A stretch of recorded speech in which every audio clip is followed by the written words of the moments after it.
ఆ దినములలో ఇజ్రాయేలులకు రాజు లేడు, ప్రతివాడును తన ఇష్టానుసారముగా ప్రవర్తించుచూ వచ్చాను. ఆ దినములలో, ఏ దినములు? న్యాయాధిపతులు ఏలిన కాలం. అంతకుముందు ఉన్నాడా రాజు? అంతకుముందు ఉన్నాడా? లేడు. ఐగుప్తు దేశము నుంచి బయలుదేరింది మొదలుకొని సమూయేలు కాలం అయిపోయేంత వరకు కూడా ఇజ్రాయేలుకు ఎవరు లేరు? రాజు లేడు. హల్లెలూయా. భౌతికపరమైనటువంటి రాజు లేడు, కానీ ఆత్మపరమైనటువంటి రాజు ఉన్నాడు. హల్లెలూయా. ఇక్కడ ఆ దినములలో రాజు లేడని చెప్తున్నాడు కదా. అసలు వారికి రాజే అవసరం లేదు. వారి యొక్క రాజు ఏమన్నారంటే దేవుడే వారికి రాజుగా ఉన్నాడు. ఆది కాండములో యెహోవా దేవుడు, ప్రభువైన యేసుక్రీస్తు వారు పరిశుద్ధాత్మ దేవుడు, త్రియేక దేవుడిగా ఉండి త్రిత్వమైనటువంటి ఆ దేవుడు త్రిత్వంలో అంటే తన పోలికలో, తన స్వభావంలో, తన మహిమతో నరుని చేసుకుని ఏదైనా తోటలో పెట్టడం జరిగింది. ఏదైనా తోటలో పెట్టబడినటువంటి ఈ యొక్క ఆదాముకి రాజుగా ఎవరున్నారంటే దేవుడే ఉన్నాడు. దేవుడే ఉండి తన్ని ఏం చేస్తున్నాడు అన్నమాట? నడిపిస్తున్నాడు. తన్ని నమ్మి తనని యందు విశ్వాసం ఉంచి దేవుడు చెప్పినట్లుగా నడుచుకునే ప్రతి ఒక్కరికి కూడా ఎవరు రాజు అంటే దేవుడే రాజు. దేవుడే వాళ్ళని పరిపాలిస్తాడు, దేవుడే వాళ్ళని నడిపిస్తాడు. ఆయన నడిపిస్తాడు. ఎప్పుడు నడిపిస్తాడంటే ఆయనను ఎరిగి, ఆయనను నీ హృదయంలో చేర్చుకొని, ఆయన మాటకు లోబడి, ఆయన చిత్తమును నువ్వు నెరవేర్చడానికి నువ్వు ఆసక్తి కలిగి ఉన్నప్పుడు నీ మీద ఎవరు రోల్ చేస్తారంటే, ఎవరు నిన్ను పాలిస్తున్నారంటే, ఎవరు నీకు రాజుగా ఉన్నారంటే ఆయనే ఉన్నాడన్నమాట.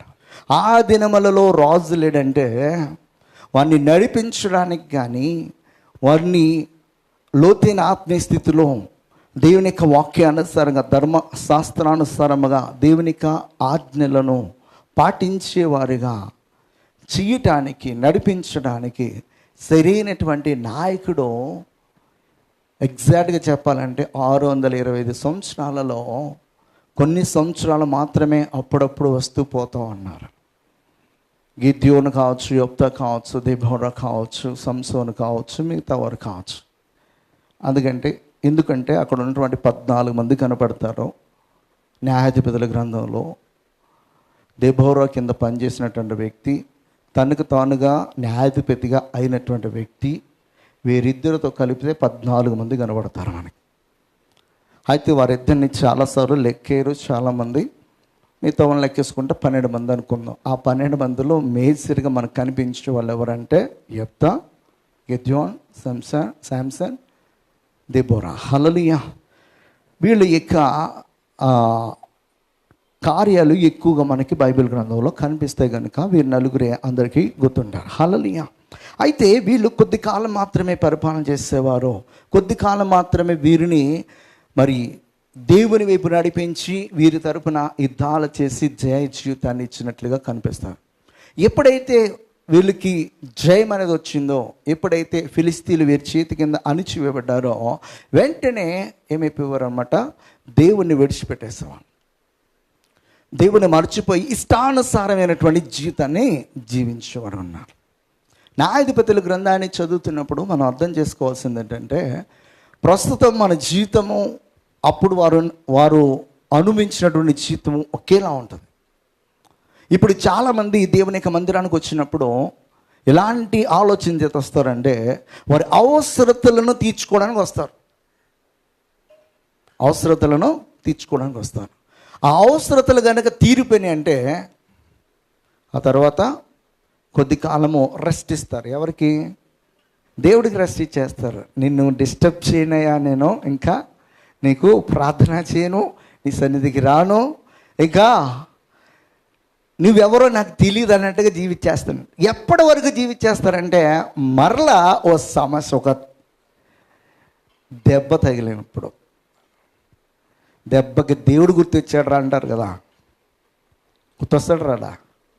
వీళ్ళ యొక్క పరిస్థితిని మనం గమనించినట్లయితే ఆ 625 సంవత్సరాలు వీళ్ళు ఇలాగ ఎదిగి ఇలా పడిపోయి మరలా అప్పుడు ఏడ్చి కన్నీరు కాచినప్పుడు దేవుడు మరలా లేపడం మొదలుపెట్టాడు. ఇక్కడికి వెళ్ళిన తర్వాత ఇంకా మళ్ళీ ఎవడేం చేస్తాడు రా అన్నట్టుగా ఉండేవాళ్ళు. మళ్ళీ దేవుడు శత్రువులకు అప్పగించటం, ఇదే జరిగింది. ఒక మనిషి ఎదగకపోవడానికి గల కారణం ఏంటంటే, చుట్టూ నెమ్మది వచ్చిన తర్వాత, ఆర్థికపరమైన ఇబ్బందులు లేనప్పుడు, ఇంట్లో అంతా కూడా సమాధానంతో సమృద్ధితో చక్కగా నవ్వుకుంటూ వెళ్ళిపోతున్నప్పుడు ఆదమర్చిపోయి అశ్రద్ధతో ఏం చేస్తాడనమాట, దేవుని లక్ష్య పెట్టకోకుండా జీవించడం మొదలు పెడతాడు. దేవుని యొక్క ఆలోచనలను, దేవుని యొక్క ఆజ్ఞను, వాటిని అతిక్రమించటము, దేవుని యొక్క చిత్తానికి లోబడకపోవటము, దేవుని యొక్క ఉద్దేశాన్ని ఎరిగిండి కూడా ఎరగనట్టుగా ప్రవర్తిస్తూ ఉంటాడు అన్నమాట. అప్పుడు దేవుడు ఏం చేస్తాడంటే చూస్తాడు, కొన్ని దినాలు చూస్తాడు. చూసిన తర్వాత దేవుడు ఏం చేస్తాడంటే మనతో మాట్లాడడానికి ప్రయత్నం చేస్తాడు, మనం సరి చేయడానికి ప్రయత్నం చేస్తాడు, గద్దిస్తాడు, హెచ్చరిక చేస్తాడు. వీటన్నిటిలో కూడా మనము బుద్ధి తెచ్చుకోకపోతే అప్పుడు ఫైనల్గా ఏం చేస్తాడంటే ఒక తన్ను తంతాడన్నమాట. ఆయన యొక్క స్థలంలో ఉండటానికి మనం అర్హులం కాదనమాట. అర్హత లేనటువంటిగా వారముగా మనం ప్రవర్తించాం కనుక దేవుడు మనలను ఆ స్థలం నుంచి నెట్టివేస్తాడు. ఏదైనా తోటలో జరిగింది ఇదే. వారు ఎప్పటి వరకు ఏదైనా తోటలో ఉన్నారంటే దేవుని యొక్క ఆలోచన, దేవుని యొక్క చిత్తము ఎరిగి దేవుని యొక్క ఉద్దేశాలను వారి జీవితంలో నెరవేర్చుకున్నంత వరకు నువ్వు పాలించు, అభివృద్ధి చెందు. తర్వాత ఈ యొక్క తోటనంతటిని కూడా సేద్యపరచని చెప్పాడు. ఈ పనులన్నీ చేసేంత వరకు కూడా బాగానే ఉంది. ఇది కాకోకుండా ఎక్స్ట్రాగా ఒక పని ఉంది, అది నువ్వు చేయకూడదు అని చెప్పాడు దేవుడు. ఇది కండిషను, ఆజ్ఞ. ఈ ఆజ్ఞ అనేది దేవుడు మనకి ఎందుకు ఇస్తాడంటే, ఆ ఆజ్ఞను మనకి గనక ఇవ్వకపోతే మన ఇష్టానుసారమైన జీవితాన్ని జీవించి కంప్లీట్గా మనం వైదొలిగిపోయి ఇంకా రాలేని పరిస్థితికి వస్తామని చెప్పేసి ముందుగానే దేవుడు ఏం చేస్తాడంటే మన కోసము చెప్తాడు. ఏదేని తోటలో దేవుడు వారికి అన్నీ కూడా మంచిగా చేశాడు, చెడు ఏది చేయలే. కానీ మంచినంతటిని కూడా విడిచిపెట్టి చెడు వైపు వారి యొక్క ప్రయాణం కొనసాగింది. చెట్టు దగ్గరికి వెళ్ళినప్పుడు దేవుడు గుర్తు రాలేదు, ఆ పండు వారిని ఆకర్షించినప్పుడు గుర్తు రాలేదు, ఆ పండు కోసినప్పుడు గుర్తు రాలేదు, తినేసిన తర్వాత కూడా గుర్తు రాలేదు వాళ్ళకి. ఇదే సందర్భాన్ని ఒకసారి గమనించినట్లయితే ఎలీషా ఈ గెహాజీ మధ్య సంబంధాన్ని చూస్తే, నయమాను తన దగ్గరికి వచ్చాడు, స్వస్థత పొందుకున్నాడు, వెళ్ళిపోతూ ఉన్నాడు. వెళ్ళిపోతూ ఉంటే అదే నయమాను వెండి, బంగారము, పట్టు వస్త్రాలు, రకరకాల వస్తువులను తీసుకుని వచ్చి ఎలీషాకి ఇస్తూ ఉంటే, నాకు వద్దయా, నా దేవుడు నన్ను పోషించేవాడు, నా దేవుడే నాకు ఆధారము అని చెప్పేసి తన్ని కాదని పంపించేశాడు.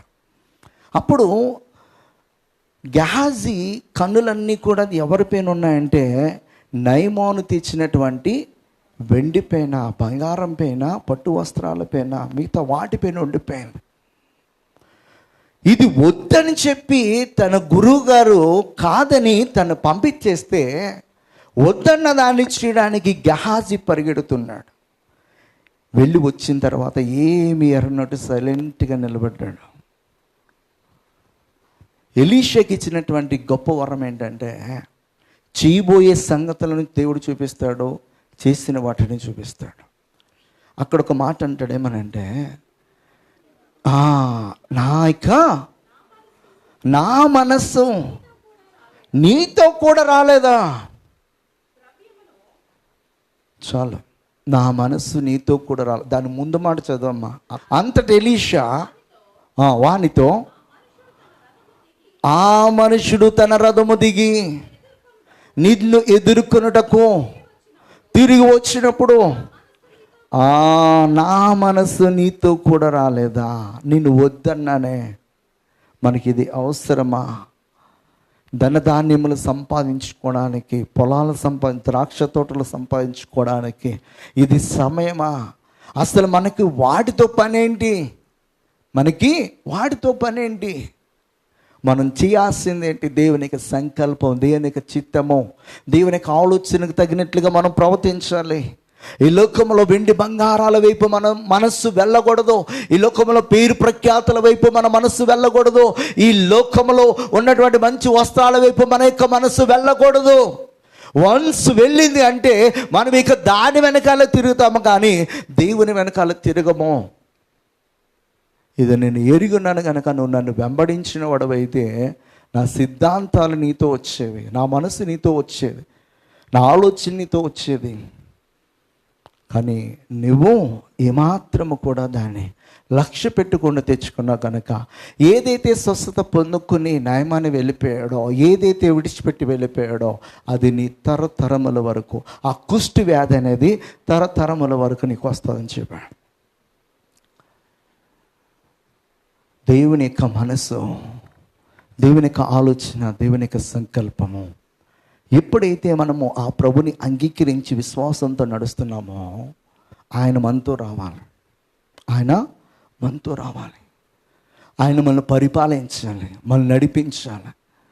మోషే అరణ్యంలో యెహోవా దేవుని ఒకటే వేడుకుంటున్నాడు. ఏమనంటే యెహోవా దేవుడు కోపం వచ్చి మోషేతో అంటున్నాడు, ఈ ప్రజలు లోబడాలని ప్రజలు, ఇదిగో నీ పిల్లలే, నీ కుమారులే, నీ కుమార్తెలే, నువ్వు తీసుకొని ఎలా పోతావో పో. ఎక్కడికి? కానాను దేశానికి. నేను నీతో రాను.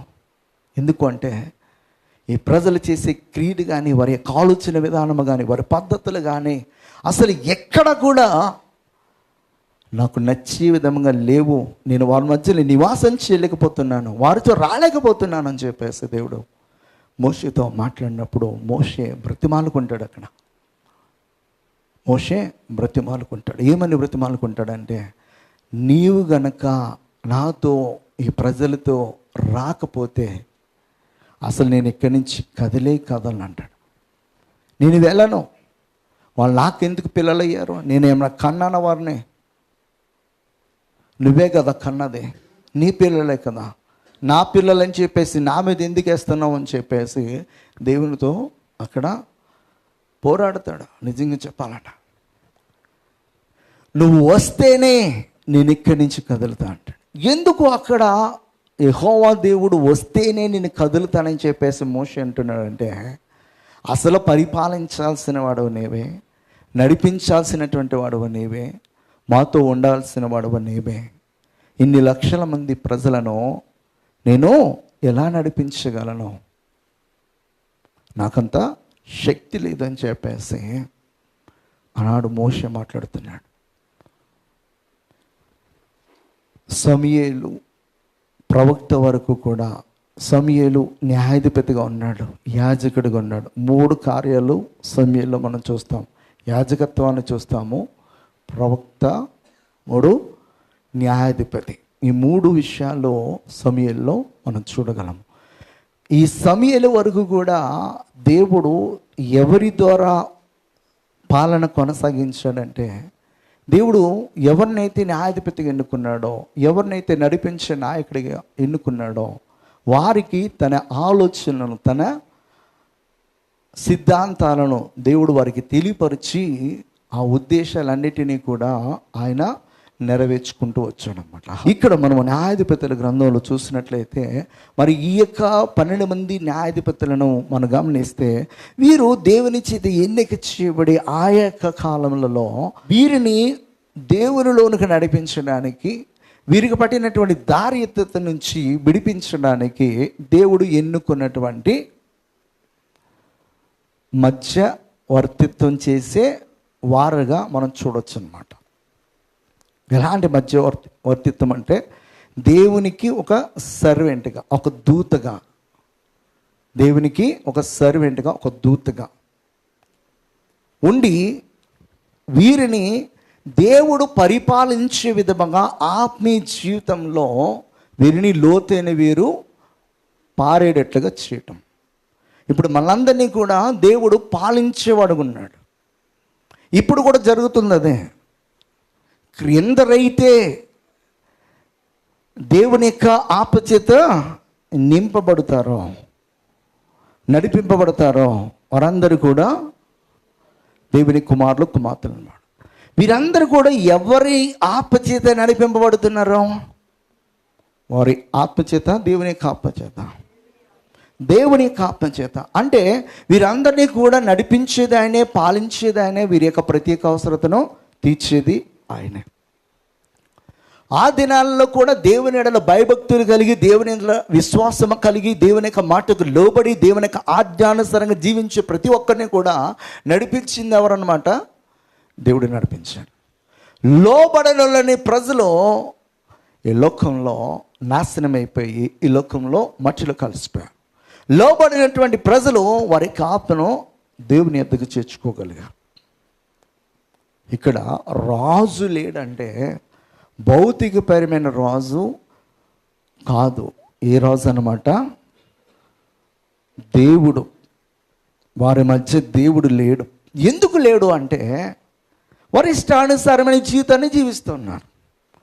మనల్ని పరిపాలించాలన్నా, మనల్ని నడిపించాలన్నా, మన ప్రతి ఒక్క అవసరతను తీర్చాలన్నా మన యొక్క దేహము దేవునికి ఒక ఆలయముగా మారాలి.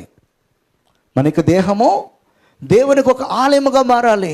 ఎప్పుడైతే దేహము దేవునికి ఆలయముగా మారుతుందో, నీ దేహములోనికి నా దేహములోనికి ఆయన గనక వస్తే ఈ దేహము ఎవరికి స్వాధీనం అయిపోద్ది అనమాట?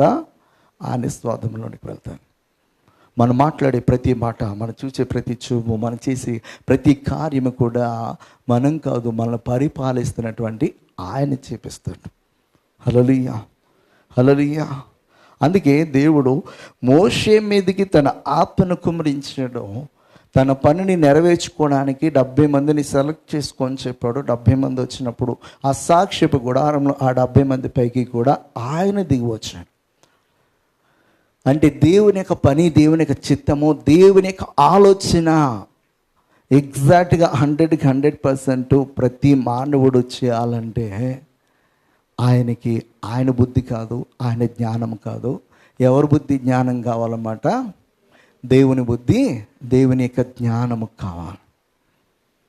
అప్పుడే మనము దేవుని యొక్క చిత్తమును మనము నెరవేర్చే వారముగా ఉంటాము. ఇక్కడ రాజు లేడు అంటే ఏ రాజు లేడు అనమాట? వాళ్ళకి దేవుడే లేడు. హల్లెలూయా. అంతేగాని భౌతికంగా కనబడే రాజు కాదు.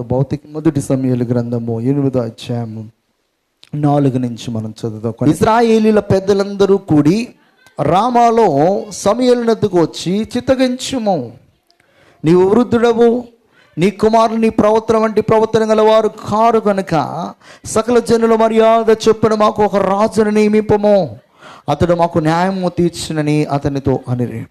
మాకు న్యాయము తీర్చుటకై రాజును నియమింపమని వారు అనిన మాట సమూయేలు దృష్టికి ప్రతికూలముగా ఉండేను గనుక సమూయేలు యెహోవాకు ప్రార్థన చేశాను. అందుకు యెహోవా సమూయేలుకు సెలవిచ్చినదేమనగా, జనులు నీతో చెప్పిన మాటలన్నిటి ప్రకారం జరిగింపము. వారు నిన్ను విసర్జింపలేదు కానీ తమ్మును ఏలకుండా. హల్లెలూయా. అప్పటి వరకు వారిని ఏలుతున్నది ఎవరు? దేవుడు ఏలుస్తున్నాడు, దేవుడు పరిపాలిస్తున్నాడు. దేవుడు పరిపాలిస్తున్నాడు అంటే ఎవరు వారికి రాజుగా ఉన్నారు? ఎవరు వారికి న్యాయాధిపతిగా ఉన్నారు? దేవుడే వారికి న్యాయాధిపతిగా ఉన్నాడు. దేవుడు వారికి రాజుగా ఉన్నాడు. ఆనాటి నుంచి ఈనాటి వరకు కూడా దేవుడు ఈ సకల జనులకందరికీ కూడా న్యాయాధిపతిగా ఉండటానికి ఆయన ఆసక్తి కలిగి ఉన్నాడు. రాజుగా ఉండటానికి ఆసక్తి కలిగి ఉన్నాడు. ఆయనే పరిపాలకుడిగా ఉండాలని చెప్పేసి ఆయన ఆశిస్తున్నాడు. ఆయన మనను పరిపాలించాలంటే ప్రతి మానవుడు కూడా తెలుసుకోవాల్సినటువంటి సత్యం ఏంటంటే, సృష్టికర్త అయినటువంటి దేవుని యొక్క ఆలోచన ఏంటనేది తెలుసుకుని ఆయనకి లోబడినప్పుడు మనను పాలిస్తాడు, ఆయన మనను నడిపిస్తాడు. సమూయేలు ప్రవక్తతో చెప్తున్నాడు, నిన్ను కాదయా విసర్జించింది. వీళ్ళేమనుకుంటున్నారంటే న్యాయాధిపతిగా ఈ సమూయేలు తర్వాత కుమారులు ఉన్నారో వీళ్ళే కదా భౌతికంగా కనబడదు అనుకుంటున్నారు. కాదు, భౌతికంగా కనబడుతున్న వీరు కాదు. దేవుడు ఒక మనిషిని ఎన్నుకుంటాడు, ఆ మనిషి ద్వారా తన కార్యమును నెరవేర్చుకుంటాడు. అక్కడ మాట్లాడేది, అక్కడ న్యాయం తీర్చేది, అక్కడ చేసేదంతా కూడా మనిషి కాదు, ఆ మనిషిలో ఉన్నటువంటి దేవుడు చేస్తున్నాడు. ఈ విషయాన్ని గ్రహించాలి. మనుషుని చూస్తాం కానీ ఆ మనిషిని నడిపిస్తున్నటువంటి దేవుని చూడనటువంటి దౌర్భాగ్యమైన స్థితిలో ఈరోజున క్రైస్తవం ఉండిపోతాం. దేవుని యొక్క వాక్యానుసారంగా ఆ సేవకుడు ఉంటున్నాడా, ఆ సేవకుడు చెప్తున్నాడా, తన యొక్క ఐడియాలజీ అంతా కూడా తన సొంత బుద్ధి చేత వస్తుందా, లేకపోతే దేవుని యొక్క జ్ఞానము చేత తను మనం నడిపిస్తున్నాడా అని చెప్పేసి ఆలోచన చేయగలిగే సంఘాలుగా ఈ రోజున క్రైస్తవ సంఘాలు ఉంటే కనుక, ఒకవేళ లోపములు కలిగినటువంటి సేవకుడైనా ఆ లోపాన్ని సరి చేసుకోవడానికి ప్రయత్నం చేస్తాడు.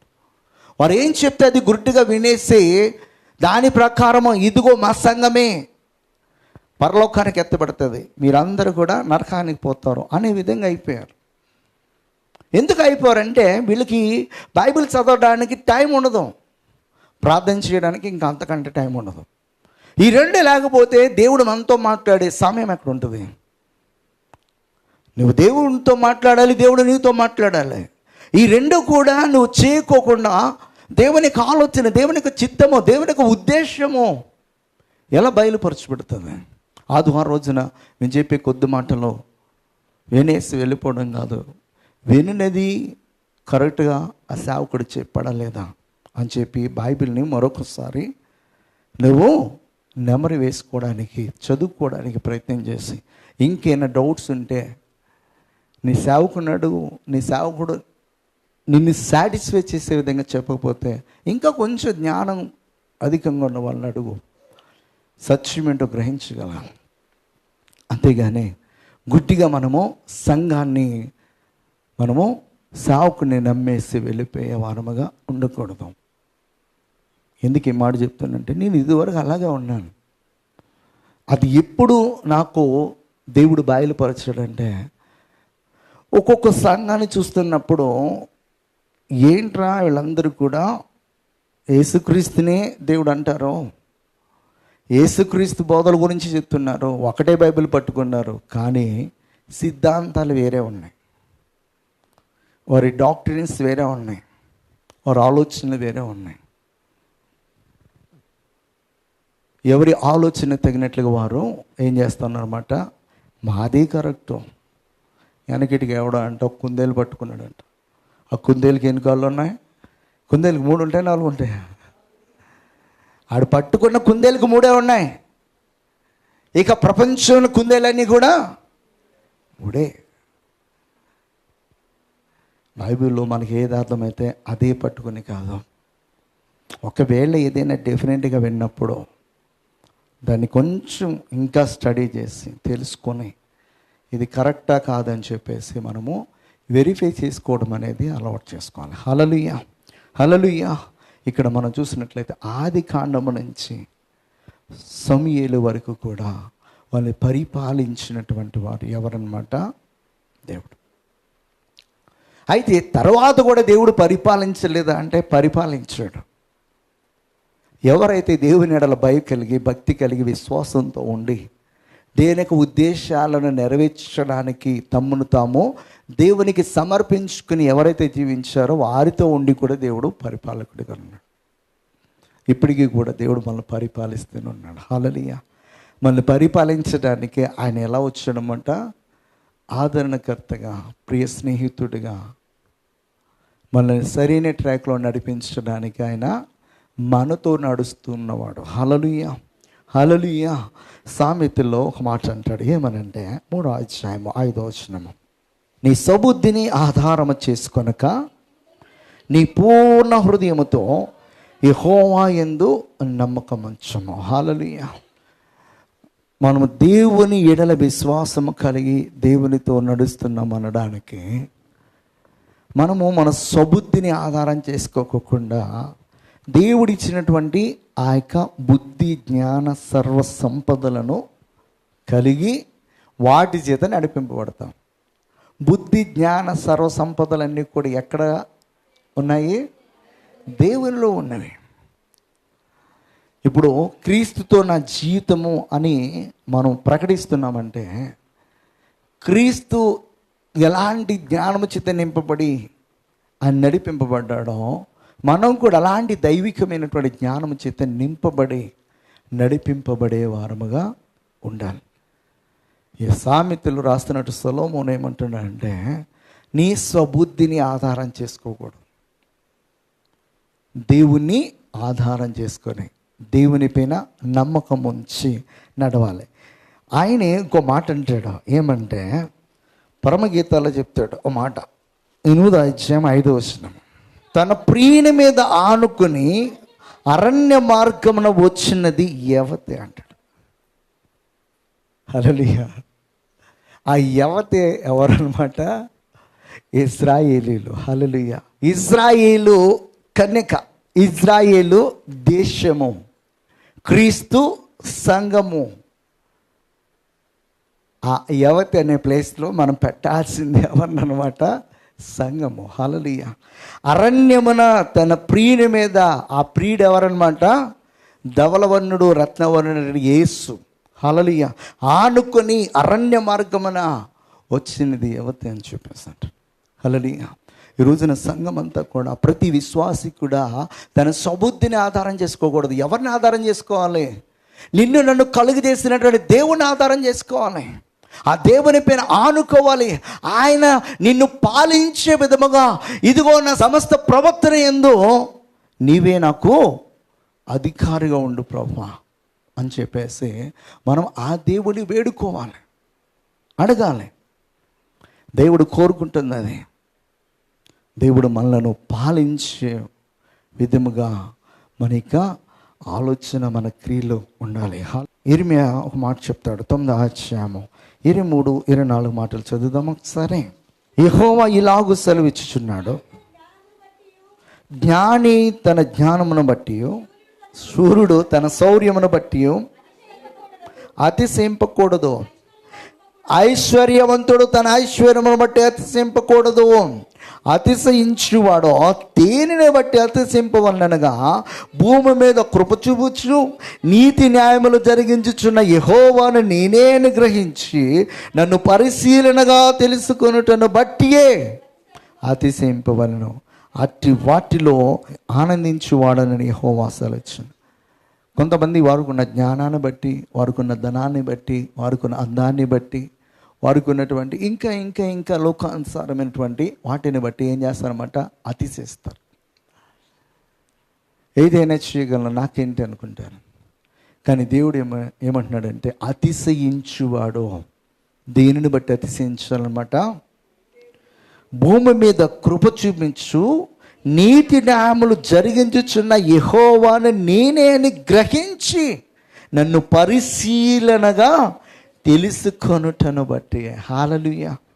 నీతి న్యాయములను జరిగించువాడు ఆయన. న్యాయాధిపతుల కాలంలో నీతి న్యాయములను జరిగించినటువంటి వాడు ఆయన. ఇశ్రాయేలు ఐగుప్తు దేశంలో 40 సంవత్సరాల్లో అరణ్య మార్గమున నడుస్తూ వచ్చినప్పుడు నీతి న్యాయములను వారి మధ్య జరిగించిన వాడు ఆయన.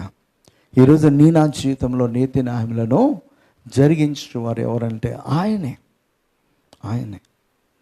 ఆయన మన పరిపాలకుడు, మన రాజు. ఆయన ఈ భూమి పైనటువంటి ప్రతి మానవుడికి కూడా ఆయనే రాజు. ఆ రాజు నిన్ను నన్ను రాజుగా చేసాడు. నీవు నేను తక్కువ వారం కాదు, సర్వ సృష్టికి కారణభూతున్నటువంటి దేవాతి దేవుని యొక్క పిల్లలుగా పిలువబడుతున్న రాజులకు రారాజు అయినటువంటి, ప్రభులకు ప్రభు అయినటువంటి ఆ రాజు యొక్క కుమారులుగా ఉండి మనము ఆ పరిపాలనలో, ఆయన పరిపాలనకు లోబడుతున్నప్పుడు, ఆ తరువాత సింహాసనం మీద కూర్చుండే యోగ్యతను పరిపాలనలో పాలిభాగస్థులుగా చేసుకునే విధంగా మనను రాజులుగా చేసే గొప్ప దేవుడు అన్నమాట. ముందుగా రాజుగానే ఉన్నాం మనము. ఆదాము రాజుగానే ఉన్నాడు. ఈ భూమి అనేది ఒక స్వర్గం, అప్పుడు ఒక పరలోకము, దేవుని మహిమతో నిండి ఉన్నది. ఆ భూమిని పరిపాలించి పరిపాలకుడిగా, ఒక రాజుగా ఎవరిని ఉంచాడనమాట? దేవుడు ఆదామును ఉంచాడు. పాపము చేసినప్పుడు అధికారాన్ని కోల్పోయాడు, దేవుని యొక్క స్వభావాన్ని కోల్పోయాడు, దేవుని యొక్క ఆత్మను కోల్పోయాడు. వీటినన్నిటినీ కోల్పోయి లాస్ట్కి తప్పిపోయిన కుమారుడు ఎలాగైతే పందులు తిని ఆ యొక్క పొట్టు, ఆ యొక్క గింజి కుడుతును తాగడానికి వెళ్ళాడో అలాంటి పరిస్థితి మానవులకి వచ్చింది. ఆ పరిస్థితి నుంచి మరలా దేవుడు ఏం చేయాలనుకుంటున్నామంట, మరలా రాజుగా చేయాలని, మరలా అధికారిగా చేయాలని, మరలా తన స్వభావాన్ని ఇవ్వాలని, మరలా తన యొక్క ఆపతో నింపాలని, తన పరిపాలనలో పాలిభాగస్తుడిగా చేసుకోవాలని చెప్పేసి దేవుడు ఆనాటి నుంచి ఈనాటి వరకు కూడా చేస్తున్నటువంటి కార్యం. ఈ కార్యాన్ని కనుక మనం తెలుసుకుంటే కనుక దేవుడు నా పరిపాలకుడిగా ఉంటే, దేవుడు నన్ను పరిపాలించేవాడుకుంటే మరి ఎంత మేలు అనేది మనకి అర్థమవుతుంది అన్నమాట. హల్లెలూయా. ప్రోవెబ్స్లో ఇంకో మాట ఉంటుంది, చదువుదామా? 3:7 చదువుదామా ఒకసారి. నేను జ్ఞానిని కదా అని నీవు అనుకొనవద్దు. ఏం కలిగి? యెహోవా యందు భయభక్తులు కలిగి చెడుతనము విడిచిపెట్టము, అప్పుడు నీ దేహమునకు ఆరోగ్యమును నీ ఎముకలకు సత్తువయు కలుగును. చాలమ్మా. నేను జ్ఞానిని కదా అని నువ్వు అనుకోనవద్దు. మనందరికీ జ్ఞానం ఇచ్చేవాడు ఆయన.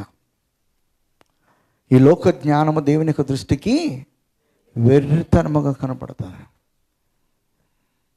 అపోస్తలుడైన పౌలు పత్రికలో చెప్తాడు, జ్ఞాని ఏమాయనో శాస్త్రి ఏమాయనో.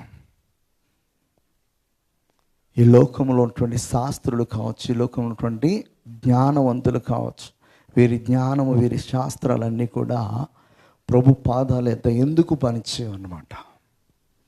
దేవుడు మనల్ని పరిపాలించడం మొదలు పెడితే అనేకమైనటువంటి గూఢమైన సంగతులను ఆయన తెలియపరుస్తాడు. హల్లెలూయా. ఎలీషా ఏ జ్ఞానం చేత నింపబడ్డాడంటే దైవికమైనటువంటి జ్ఞానం చేత నింపబడ్డాడు కనుక తను ఎరుగకోకుండా తన శిష్యుడు గెహాజీ చేసినటువంటి పనిని తను చెప్తున్నాడు. సిరియా రాజు ఇజ్రాయేలుకు వ్యతిరేకంగా ఎన్నోసార్లు ఎన్నో ఆలోచనలు చేసి ఆ దేశాన్ని నాశనం చేయాలని చెప్పేసి ఎన్నో కుట్రపూరితమైన ఆలోచన చేసి మాటుగాండ్రను పెట్టిన ప్రతిసారి కూడా ఇజ్రాయేల్ దేశంలో ఉన్నటువంటి ప్రవక్తగా ఉన్నటువంటి ఎలీషా ప్రతిసారి కూడా ఆ దేశాన్ని, ఆ రాజ్యాన్ని కాపాడటానికి దేవుడు తనతో మాట్లాడిన మాటలన్నిటినీ కూడా ఆ రాజుకి చేరవేస్తున్నాడు. నీ హృదయంలో ఉన్నటువంటి ఆలోచన అంతా కూడా ఏ టెక్నాలజీ ద్వారా, ఏ శాస్త్రాన్ని చదివితే తెలుసుకోవచ్చు. అది దైవికమైనటువంటి మరి జ్ఞానము చేత, ఆ ఆత్మ చేత, ఆ బుద్ధి చేతనే మనం తెలుసుకోగలము, కానీ ఇక దేని చేత కూడా మనము తెలుసుకోలేం. హల్లెలూయా. కనుక మనల్ని పరిపాలించాలన్నా, మన పైన ఆయన ఉండాలన్నా మనము ఆయనకి లోబడటం అనేది నేర్చుకోవాలి. ఆయనకు ఉద్దేశాలను మన జీవితంలో నెరవేర్చుకోవడానికి ప్రయత్నించాలి. కీర్తనకారుడు ఒక మాట అంటాడు, 12వ అధ్యాయం 4వ వచనము, మా నాలుకల చేత మేము సాధించదము, మా పెదవులు మావి, మాకు ప్రభు ఎవడని వారు అనుకుందరంట. మా నాలుకల చేత మేము సాధించదు, మా పెదవులు మావి, మాకు ప్రభు ఎవడని చెప్పేసి అనుకునే వారుగా చాలామంది ఈ లోకంలో ఉన్నారు. మనం ఏదైనా సాధించాలన్నా, ఉన్నతమైన స్థితికి వెళ్ళాలన్నా మనకున్న మన మాటలు కానీ, మన యొక్క చేతలు కానీ ఏవి కూడా పైకి తీసుకురాలేము దేవుని యొక్క కృప లేకపోతే, దేవుని యొక్క చిత్తం లేకపోతే. నువ్వు రాత్రంతా శ్రమ పడినా కూడా దేవుని కృప లేకపోతే నీకేమీ కూడా దొరకదు అక్కడ.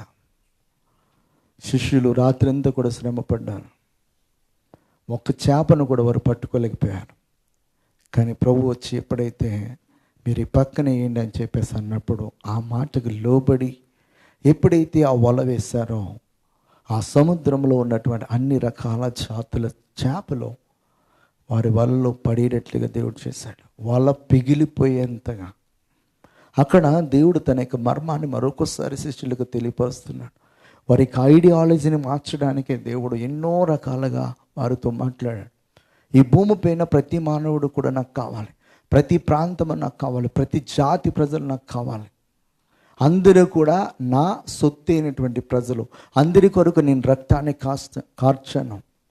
అందరూ కూడా నా పిల్లలే. వీరందరికీ మీరు సువార్త ప్రకటించాలి. సర్వసృష్టికి మీరు సువార్త ప్రకటించాలి. సర్వజనులకు మీరు సువార్త ప్రకటించాలి. అందరినీ కూడా నాకు శిష్యులుగా మీరు చెయ్యాలని చెప్పేసి దేవుడు ఆ రోజున ఆ మర్మాన్ని తెలియపరుస్తున్నాడు. అక్కడ తెలుసుకోకపోగా దేవుడు మరొకసారి పేతురుతో మాట్లాడడానికి ఆకాశం నుంచి ఒక పెద్ద దుప్పటి దిగి వస్తూ ఉంది. ఆ దుప్పటిలో ఏమున్నాయన్నమాట? ఈ భూమి పేరుటువంటి సకల చతుష్పాద జంతువులు ఉన్నాయి. ఆ చతుష్పాద జంతువులు ఉన్నప్పుడు దేవుడు చెప్తున్నాడు పేతురుతోటి, అందులో ఒక దాన్ని నువ్వు చంపుకొని తినంటున్నాడు. అప్పుడు పేతురు ఏమంటున్నాడంటే, ఇట్ ఈస్ అన్క్లీన్ అంటున్నాడు. అది పవిత్రమైనది, నేను ఎలా తినగలను అంటున్నాడు.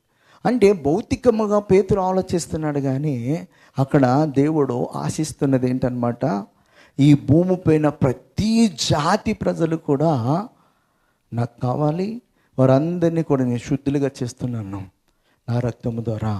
వారికి నువ్వు చెప్పాల్సింది ఏంటంటే, నేను ఒకడిని వచ్చాను, నేను అందరి కొరకు మరణించాను, అందరినీ కూడా నేను శుద్ధి చేస్తున్నాను, అందరికీ కూడా నా రాజ్యంలో ప్రవేశం ఉన్నదని ఒక సువార్త అనేది నువ్వు ప్రకటించు. ఎవరికి? అన్ని జనులకు. వారికి మైండ్ సెట్ అంతా ఎలాగుందంటే, యూదులకు ఇజ్రాయేలుకు మాత్రమే సువార్త ప్రకటించే మైండ్ సెట్గా ఉండిపోయింది. అక్కడి నుంచి మీకు కదలము అనే విధముగా ఉండిపోయారు. అప్పుడు ఆ యొక్క మర్మాన్ని తెలుసుకున్న తర్వాత అన్యుడైనటువంటి ఇటలీ పటాలం అనబడినటువంటి ఆ ప్రాంతం ఉన్నటువంటి కొర్నేలు ఆ యొక్క కుటుంబ సభ్యులకి అందరికీ కూడా సువార్త ప్రకటించడానికి పేతురు వెళ్ళడం జరిగింది. అంటే దేవుడు ముందు నుంచి చెప్తున్నాడు ఆయన, కానీ దాన్ని అర్థం చేసుకోలేకపోయారు. ముందు నుంచి కూడా దేవుడు తన యొక్క ఆలోచన, తన సిద్ధాంతం ఏంటంటే, నేను నీకు యజమానుడిగా ఉండాలి, నేను నిన్ను పరిపాలించేవాడుగా ఉండాలి, నేను నిన్ను నడిపించేవాడుగా ఉండాలి. హల్లెలూయా. పాత నిబంధన గ్రంథంలో ఏమంటాడో తెలుసా? నిన్ను సృజించిన వాడు నీకు భర్త ఉన్నాడు. యెషయా ప్రవక్త ద్వారా మాట్లాడతాడు ఈ మాట, నేను సృజించిన వాడు నీకు భర్త అన్నాడు. అంటే భర్త భార్యను ఏం చేయాలన్నమాట? పాలించాలి. ఆయనే హెడ్. అలాగే ఆ భర్తకు కూడా ఒక రెస్పాన్సిబిలిటీ ఇచ్చాడు దేవుడు. నీ శరీరమైనటువంటి నీ భార్యను ఎలాగనమాట నువ్వు ప్రేమించాలి. నీ సొంత శరీరము వలె నీ భార్యను ఏం చేయాలంటున్నాడు ఆయన? ప్రేమించాలి. ఆ భార్య కొరకు ప్రాణం పెట్టాలి. ఆ భార్య కొరకు నువ్వు ఏ త్యాగమైన చేయాలి. ప్రభువైన యేసుక్రీస్తు వారు సంఘం అనే భార్య కొరకు తన ప్రాణాన్ని పెట్టి విలువైన రక్తము చేత దాన్ని శుద్ధి చేసి మరలా కన్యకగా చేసి మరలా దానిని ఏం చేసుకోవాలన్నమాట? వివాహము ద్వారా ఒక్కటిగా చేసుకోవాలనుకోండి. ఏదేని తోటలో విడిగా ఉన్నటువంటి అవ్వ పెళ్లి ద్వారా ఒకటయ్యి ఒక్క మనిషిగా ఎలాగైతే మార్చివేయబడ్డాడో మరలా అలాగే విడిగా ఉన్నటువంటి మనము ఈ వివాహ మహోత్సవం, ఏ వివాహ మహోత్సవం? గొర్రెపిల్ల వివాహ మహోత్సవం ద్వారా మరలా ఒక్కటవ్వాలని చెప్పేసి దేవునికి ఆలోచన. హల్లెలూయా. ఇక్కడ మనం చూసినట్లయితే మనకి ప్రభు ఎవడని చెప్పేసి ఎవరం కూడా అనడానికి వీల్లేదు. మనకి ప్రభు ఎవరన్నమాట? మన ప్రభు ఆయనే. హల్లెలూయా. ఆది కాండంలో 3వ అధ్యాయం 5వ వచనం వరకు మనం గమనించినట్లయితే, అనగా మీరు వాటిని తిను దినమున మీ కన్నులు తెరబడిననియు మీరు మంచి చెడ్డలు ఎరిగిన వారే దేవతల వలె ఉందరనియు దేవునికి తెలియనని స్త్రీతో చెప్పగా, ఆ స్త్రీ ఏం చేసిందన్నమాట? ఆ వృక్షము ఆహారమునకు మంచిదియు కన్నులకు అందమైనదియు వివేకమునిచ్చు రమ్యమైనదనియు ఉండుట చూచినప్పుడు ఆమె దాని ఫలములలో కొన్నిటిని తీసుకుని తిని తనతో పాటు తన భర్తకు ఇచ్చెను, అతడు కూడా తినను. ఇక్కడ వరకు కూడా వీరి జీవితం ఎలాగుందంటే చాలా సాఫ్ట్గా వెళ్ళిపోతూ ఉంది. ఎంత సాఫ్ట్గా వెళ్ళిపోతుందంటే ప్రతిరోజు సాయంకాలము వారి మధ్యకి ఎవరు వస్తున్నారనమాట? దేవుడు వస్తూ ఉన్నాడు. మహిమలో ఉన్నటువంటి ఆయన మహిమతో నిండి ఉన్నటువంటి ఆదాముతో రోజు ఏం చేస్తున్నాడు అన్నమాట? ఆయన వాక్ చేస్తున్నాడు, సంభాషణ చేస్తున్నాడు. ప్రతిరోజు కూడా ఆయన వస్తూ ఉన్నాడు. హల్లెలూయా. అంటే ఆయన వచ్చిపోయే విధముగా ఈ యొక్క ప్రాంతం అంతా కూడా పరిశుద్ధమైనదిగా, అక్కడున్నటువంటి అవ్వ ఆదాము కూడా పరిశుద్ధమైన వారుగా, అక్కడున్న భూజంతువులన్నీ కూడా పవిత్రమైనవిగా, అన్నీ కూడా అక్కడ ఒక గచ్చ పొద కానీ ముళ్ళ పొద కానీ ఏమీ లేవు అసలు. అంటే భూమి అంతా కూడా దేవుని మహిమ చేత నింపబడి ఉంది. ఆ మహిమలో ఉన్నటువంటి ఆదాము మరి భూమిని పరిపాలించే వాడుగా ఉన్నాడు. ఎప్పుడైతే దేవుని యొక్క ఆజ్ఞను, దేవుని యొక్క ఆలోచనను, దేవుని యొక్క ఉన్నతమైన సిద్ధాంతాన్ని ప్రక్కన పెట్టాడో ఆ రోజున ఏమైందనమాట? మహిమ నుంచి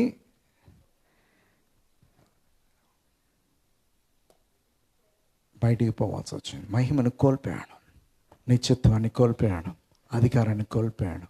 దేవుడిచ్చినటువంటి ఏదైనా తోట పైన తనకు ఉన్నటువంటి అధికారం అన్నిటినీ కోల్పోయాడు అన్నమాట.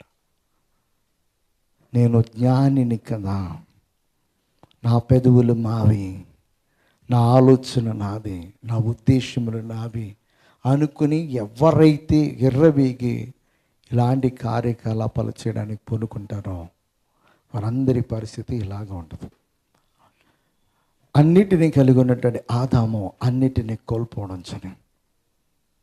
ఇక్కడ వరకు కూడా వారి యొక్క జీవితము ఎలా ఉందంటే దేవుడు చక్కగా పరిపాలిస్తూ ఉన్నాడు. భూమి పైన ఒక రాజుగా ఆయన పరిపాలన చేస్తున్నాడు.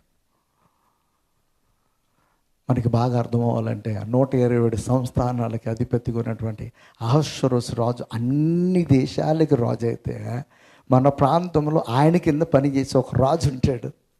ఆ రాజు ఎవరికి లోబడి చేయాలి? అహష్వేరోషు రాజు. ఈ భూమి పైన దేవుడు ఆదాముని అలా పెట్టుకున్నాడు. హల్లెలూయా.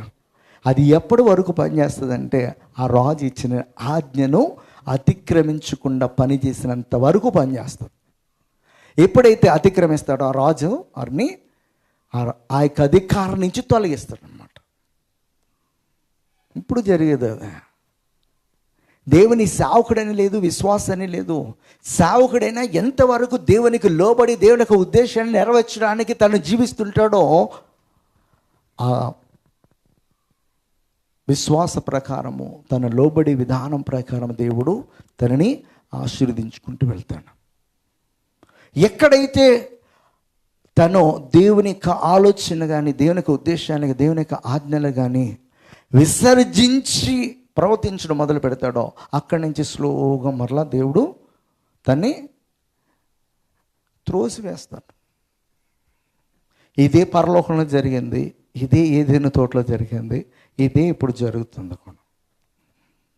పరలోకంలో లూసిఫర్ చేసింది త్రోసివేయబడింది. ఏదైనా తోటలో ఆదాము చేశాడో త్రోసివేయబడ్డాడు. ఇప్పుడు మనమేనా అంతే. అది సేవకుడని కానీ విశ్వాసాన్ని కానీ ఏ మాత్రం కూడా భేదం లేదు. ఎంతమంది ర్యాపిడ్గా వెళ్ళిపోయి సేవకులో అంతే ఫోర్స్లో పడిపోయి వారు ఎక్కడున్నారో కూడా తెలియనటువంటి స్థితికి వెళ్ళిపోయినటువంటి వారు లేరా మన మధ్య?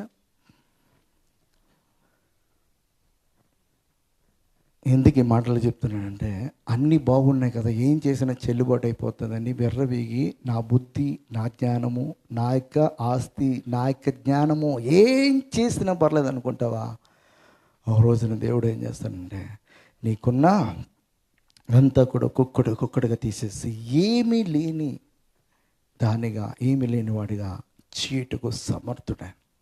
పాపం చేయనంత వరకు కూడా వారు పరిపాలకులుగా ఉన్నారు.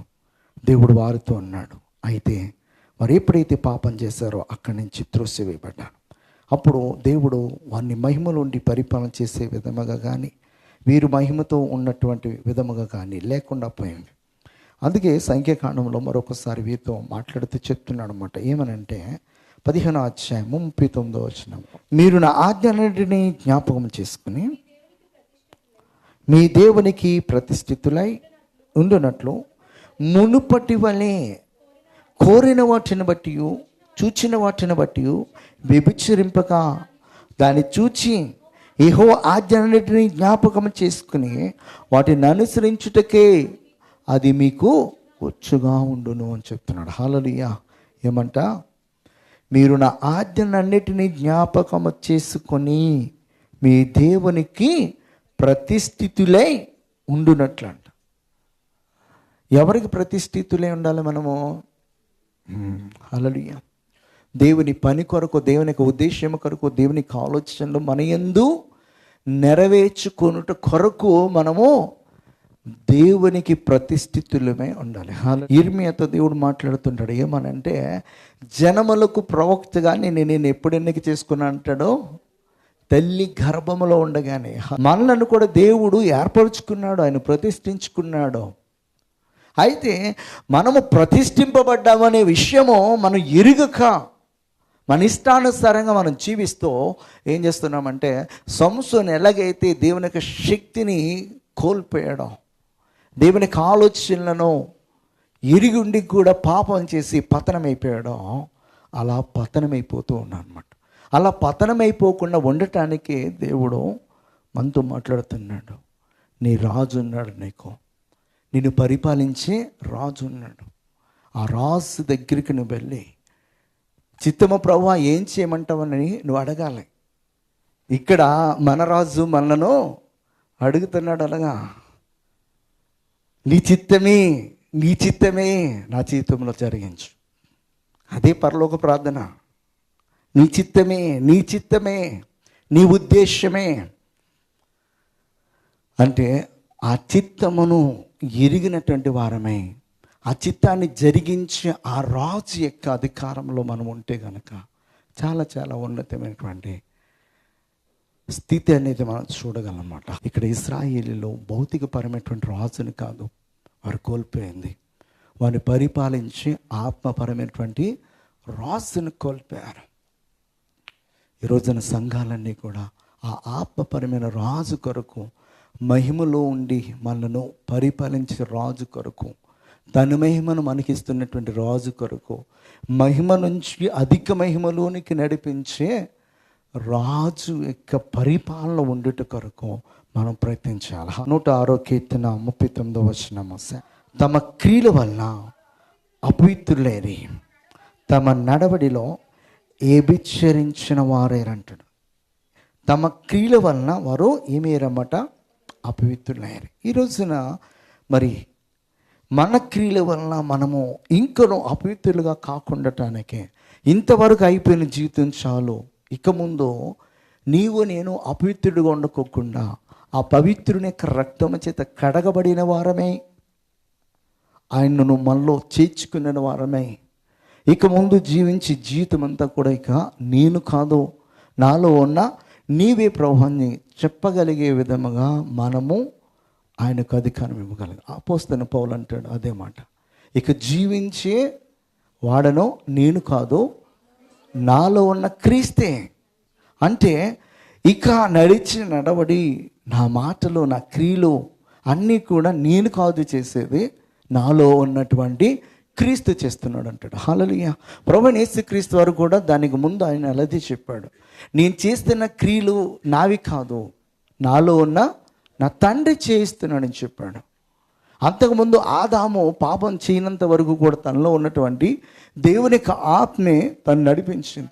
ఎప్పుడైతే అపవాది చేత వారు శోధింపబడి పాపం చేశారో, దేవుని యొక్క ఆత్మ వారిలోంచి వేరైపోయాను, దేవుని యొక్క ఆలోచనలు వారిలోంచి వేరైపోయాను, దేవుని యొక్క ఉద్దేశాలనే వారిలోంచి వేరైపోయాను. ఇప్పుడు మరలా దాన్ని తిరిగి పునరుద్ధరించడానికి ప్రభువైన యేసుక్రీస్తు వారు ఈ లోకానికి వచ్చి మనం పోగొట్టుకున్న వాటిని ఆయన ఇవ్వడానికి ఇవన్నీ కూడా మనతో మాట్లాడుతుంది. హల్లెలూయా. జకర్యా గ్రంథంలో 9వ అధ్యాయం 9వ వచనం. సియోను నివాసులారా బహుగా సంతోషించుడి, యెరూషలేము నివాసులారా ఉల్లాసముగా ఉండుడి. హల్లెలూయా. ఎవరంటైనా నీ రాజు నీతిపరుడును రక్షణ గలవాడును దీనుడునై గాడిద పిల్లని ఎక్కి నీ యొద్దకు వచ్చుచున్నాడు. హల్లెలూయా. నీ రాజు అంటున్నాడు అక్కడ. ఎవరు రాజు? నీ రాజు, మన రాజు. హల్లెలూయా. ఆ యొక్క రాజు మన యుద్ధకు వస్తున్నాడు. ఎందుకు అంటే నిన్ను నన్ను మరలా రాజులుగా చేయడానికి, రాజులుగా చేయడానికి ఆయన ఈ లోకానికి వస్తున్నాడు, మన దగ్గరికి వస్తున్నాడు. అందుకే పేతురు చెప్తాడు, 1 పేతురు 2:9 అయితే మీరు చీకటిలో నుండి ఆశ్చర్యకరమైన తన వెలుగులోనికి పిలిచిన వాని గుణాతిశయములను ప్రచురము చేయ నిమిత్తము ఏర్పరచబడిన వంశమును, రాజులైన యాజక సమూహమును, పరిశుద్ధ జనమును, దేవుని సొత్తైన ప్రజలనై ఉన్నారు. హల్లెలూయా. దేవుడు మనలను ఆయనకు ప్రజలుగా, ఆయన సొత్తైన ప్రజలుగా, రాజులైనటువంటి యాజక సమూహముగా. హల్లెలూయా.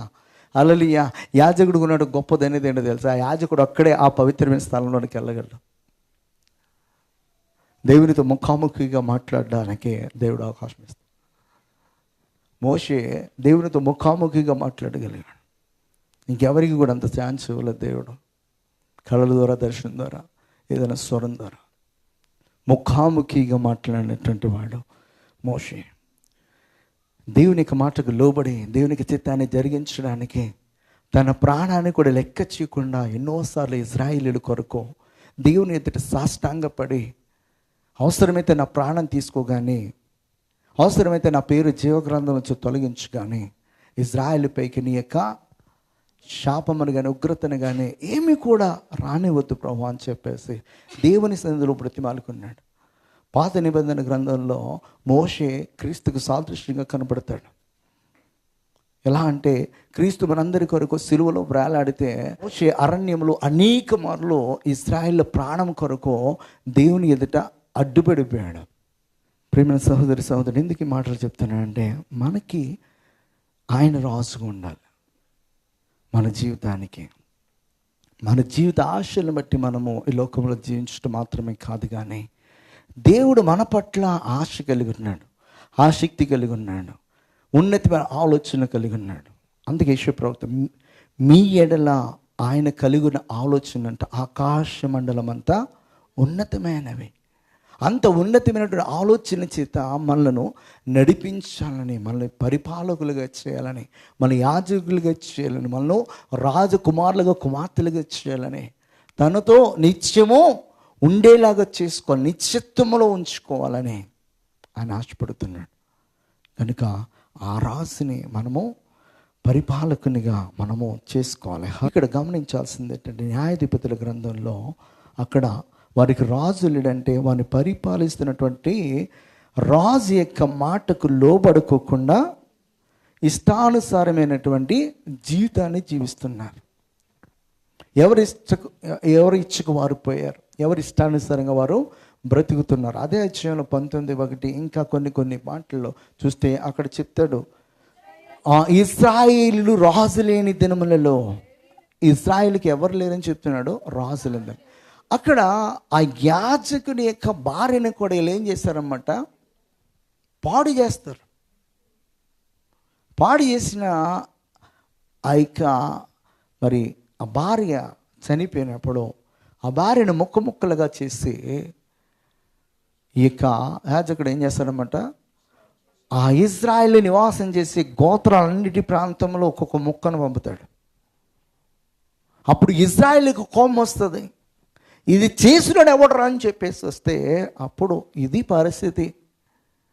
నేను ఒక చోట నుంచి ఒక చోటకు వస్తున్నప్పుడు చీకటి పడిన వేళ ఈ గోత్ర ప్రజల యొద్ద తలదాచుకుంటే అర్ధరాత్రి వేళ నా భార్యను అలాగా వారు పాడు చేస్తారు, ఒకరి తర్వాత ఒకరు అని చెప్పేసి. అప్పుడు ఇజ్రాయేల్ అందరూ కూడా ఒకటై ఆ గోత్రం ఉన్నటువంటి పురుషులందరూ కూడా చంపేస్తారు. కొద్దిమంది పారిపోయి ఒక 400 మంది ఎంత మిగులుతారు అక్కడ. అప్పుడు వీరికి స్త్రీలను ఎక్కడి నుంచి తేవాలని చెప్పేసి ఆలోచన చేసి తర్వాత ఏదో ప్రాసెస్ చేస్తారు అక్కడ. హల్లెలూయా. ఇవన్నీ ఎందుకు చెప్తున్నా అంటే వారు ఇష్టానుసారంగా వారు జీవిస్తున్నారు. ఒక యాజకుని వారిని చెడిపేసినంత ఇష్టానుసారంగా దిగజారిపోయారు. ఎందుకు అంటే దేవుని యొక్క ధర్మశాస్త్రాన్ని కానీ, దేవుని యొక్క ఆలోచనలు కానీ, దేవుని యొక్క ఆజ్ఞలు కానీ వినుకోకుండా ఇష్టానుసారంగా జీవించే జీవితము మనం ఎక్కడికి తీసుకుని వెళ్ళిందంటే, ఏ దేశంలో వారు అధికారులుగా ఉన్నారో అదే దేశంలో వారు ఆ అధికారాన్ని కోల్పోయారు, అణిచివేయబడ్డారు, బానిసలయ్యారు. ఎప్పుడంటే దేవుణ్ణి వారికి అధికారినిగా ఉంచుకోనందున. నువ్వు ఎక్కడున్నా కూడా నిన్ను పరిపాలకుడిగా ఉంచుతాడు, నిన్ను రాజుగా ఉంచుతాడు, రాణిగా ఉంచుతాడు. ఎప్పటి వరకు అంటే ఆ దేవుని నువ్వు రాజుగా చేసుకున్నంత వరకు కూడా, ఆ దేవుని నువ్వు పరిపాలకుడిగా నువ్వు స్వీకరించినంత వరకు కూడా నీ శత్రువుల మధ్య నిన్ను ఏం చేస్తాడనమాట, నిరభ్యంతరముగా జీవించే విధంగా చేస్తాడు. నీ శత్రువులు నీ ఎద్దుకు వచ్చి భోజనం సిద్ధం చేస్తాడు. నీ శత్రువే నీకు సహకరిస్తాడు. ఎప్పుడైతే పాపం చేసి దేవుని అధికారంలో వండుకోకుండా నువ్వు వైదొలిగిపోతావో, నీకు మిత్రుడుగా ఉన్నవాడు కూడా నీకు శత్రువుగా మార్చబడతాడు. అదే సొలొమోను జీవితంలో మనం చూసాం. అప్పటి వరకు అన్ని పనులలో యాక్టివ్గా ఉన్నటువంటి, సహకారంగా ఉన్నటువంటి యెరోబాము ఎప్పుడు సొలొమోనుకి వ్యతిరేకంగా మార్చివేయబడ్డాడు. విగ్రహారాధన వైపు వెళ్ళిపోయినప్పుడు, తన భార్యల చేత తను త్రిప్పివేయబడి విగ్రహారాధన వైపు వెళ్ళిపోయినప్పుడు, తనకి సహకారిగా, మంచి జ్ఞానవంతుడుగా, మంచి పనివాడుగా ఉన్నటువంటి యెరోబాము సొలొమోనుకి వ్యతిరేకంగా లేచాడు. ముగ్గురు లేచారు. ఎందుకు లేచారంటే సొలొమోను యొక్క అవిధేయత, దేవుని పరిపాలన నుంచి తను వైదొలిగిపోయాడు, పరిశుద్ధత నుంచి వైదొలిగిపోయాడు, దేవుని ఆజ్ఞ నుంచి వైదొలిగిపోయాడు. ఉదయకాల సమయంలో నా జీవితంలో దేవుడు ఎప్పుడైతే పరిపాలకుడుగా ఉంటాడో, రాజుగా ఉంటాడో, అనే అధికారం కింద మనం ఎప్పుడైతే ఉంటామో మనం అంచెలంచెలుగా అభివృద్ధి చెందుతాం. మనం ఎప్పుడైతే ఒక స్టేజ్ వచ్చిన తర్వాత దేవుని తీసి పక్కన పెడితే అక్కడి నుంచి మరలా త్రోసివేయబడతాం. ఎక్కడైతే ఆరంభమైందో మరలా అక్కడికే వస్తాం అన్నమాట. ఆ పరిస్థితి మన జీవితాల్లో రాకుండా ఉండాలంటే దేవుని మనము రాజుగా చేసుకునే వారముగా ఉందాం. అటువంటి కృప దేవుడు మనకు అనుగ్రహించును గాక. ఆమేన్. ప్రార్థన.